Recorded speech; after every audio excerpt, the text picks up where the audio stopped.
Welcome to Pet Bell. Discover positive content. Every dog trainer has a bag of treats. The puppy class smells like chicken. The YouTube tutorial pauses every 30 seconds for a reward. The advice your neighbor gives you starts with "get some high-value treats" and ends with "your dog will learn anything." And it works, for a while. But here's what the treat bag does not tell you. What happens at the park when you have no treats? What happens when your dog sees a squirrel, smells another dog, hears a child running, and the chicken is at home on the kitchen counter? What happens when the reward is gone and the behavior goes with it? This is the hidden problem with treat-based training. It works brilliantly in a controlled environment with a full treat pouch, and it can fall apart the moment that environment changes. Because the dog was not learning to listen to you, the dog was learning to listen to the treat. I'm going to show you how to change that, how to build a dog that follows your lead, not your pocket. This is Paw Perfect, and this is how you train your dog without treats. Let us be clear about something first. Treats are not bad. They are a legitimate training tool, and they have genuine uses, especially with very young puppies, with fearful dogs building confidence, or with brand new behaviors being introduced for the first time. The problem is not the treat. The problem is what happens when you never move past it. Behavior science calls this a lure dependency. You started with a treat to show the dog what you wanted. The dog learned the behavior, but you never faded the lure.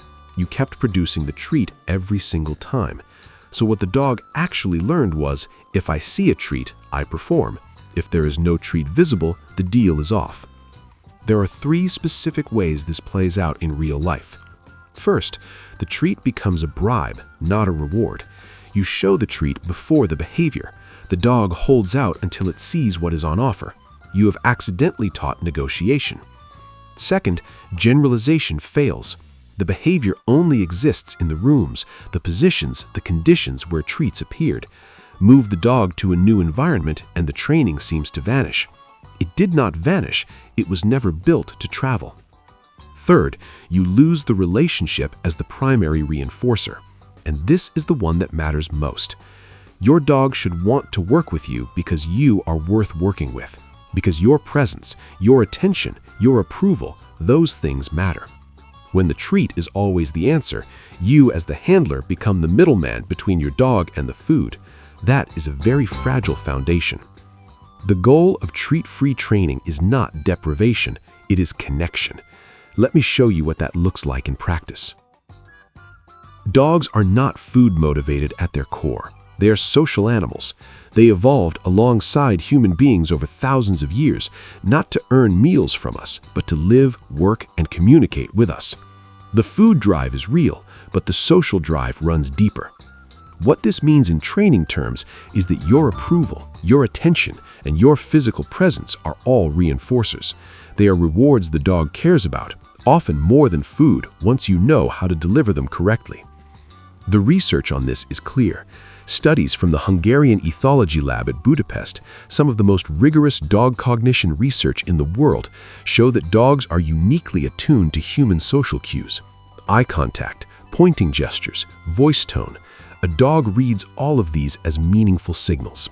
Your dog is not just hearing your words, it's reading your entire body. This is the foundation of treat-free training. You become the most interesting and rewarding thing in your dog's environment, not through food, but through engagement, timing, and genuine relationship. 3 things that are always with you, 3 things that never run out. The technical term for this is life rewards, using access to things the dog naturally values as reinforcement. Play, movement, sniffing, social contact. Your voice saying "good dog" in the exact tone that your dog has learned means something real. You already have everything you need. Now let me show you exactly how to use it. 4 pillars. These are the tools that replace the treat. Use them consistently, and your dog will not notice the food is gone. Pillar 1. Your voice. Not what you say, how you say it. Dogs respond to tone, pitch, and rhythm before they respond to words.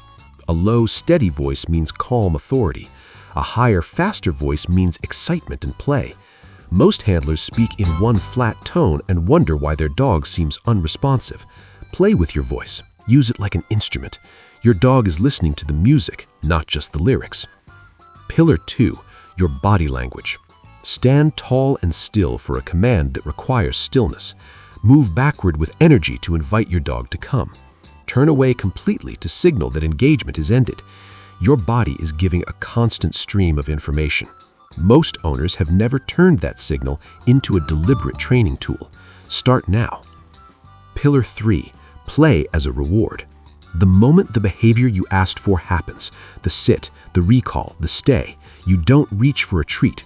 You drop down, grab a toy, and make that 10 seconds of tug or chase the best thing that happened all day. Play is a primary reinforcer for most dogs.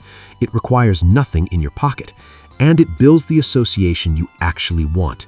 Listening to my owner is the best part of being outside. Pillar 4, freedom and access.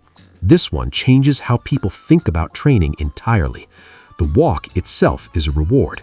Access to a smell, permission to say hello to another dog. Let the dog sniff that post, but only after it comes back to you when called. You have just used the environment as currency. No treat needed. The whole world becomes a training tool when you understand how to time access correctly. If you take one thing from this video, let it be this. The recall, coming when called, is the behavior most people try to train with treats, and most people secretly know doesn't work reliably when it actually matters. Here's the treat-free recall protocol. Step 1. Every time your dog makes voluntary eye contact with you during a walk, unprompted, without you calling, you mark that moment. A short, sharp yes in a bright voice. Then crouch, open your body, become the most welcoming thing in that environment. The dog learns checking in on my owner leads to something good happening, not a treat. Your reaction is the good thing. Step 2. When you call, come, you say it once, not twice, not in a rising panic. Come in a confident voice, and then you make yourself interesting. Turn and jog away. Crouch low, clap once. Make coming to you feel like an event worth joining, because you are the event. And when the dog arrives, and this is where most handlers get it completely wrong, you don't reach into your pocket. You don't produce a treat. You receive that dog like it just ran a marathon. Both hands, physical contact, voice on full. Make the arrival the best sensory experience your dog has had all day. If you do this consistently, your dog is not coming back for food, it's coming back for you. That's a recall that works in the park, in the rain, off-leash on a mountain, every single time. Let us talk about what gets in the way, because knowing the 4 pillars and actually using them correctly are 2 different things. These are the mistakes I see most often when people try to train without treats. First, repeating the command. Sit, sit, seat, come on, sit. You have just taught your dog that it gets 4 attempts before anything needs to happen. Ask once, wait. If the behavior doesn't come, reset and try again. Don't repeat the word until it loses all meaning. Second, rewarding with an absence of emotion. A flat-voiced, good girl at a half-hearted pat on the head is not a reward. Your energy has to match the behavior. If the dog does something brilliant, your response needs to be brilliant. Your voice, your body, your full presence, that's the treat. Third, expecting too much too soon. Treat-free training asks more of you as a handler. You have to be present. You have to read your dog. You have to be the most interesting thing in a park full of interesting things. That takes time to build. Give yourself and your dog the time to build it. Fourth, inconsistency. The relationship is the reward, but only if the relationship is consistent. One day you're fully engaged. The next, you're scrolling your phone while your dog makes decisions on its own. Your dog is always learning. The question is only, what is it learning from you right now? The treat-free dog is a dog that has learned that its owner is the best reward it has. Think about what that means. You never run out. You're always available. At 3 in the morning when the thunderstorm hits and your dog needs to feel safe, In the middle of a busy street when a car backfires and you need your dog to look at you instead of bolt. On the best walk of its life, off-leash in open country, when you call it back and it doesn't hesitate for a second. That is a dog that exists. You can build that dog. It starts not with an empty treat pouch, but with a full presence, with consistency, with the understanding that your dog doesn't need more food, it needs more of you. If this gave you something useful, share it with someone who is still chasing their dog around a park with a bag of chicken. Leave a comment below and tell me what method you're going to try first. And if you want to go deeper on any of the 4 pillars, the body language module, the play reward system, the recall protocol, every one of those has a full episode coming on this channel. This is Paw Perfect. I'll see you in the next one.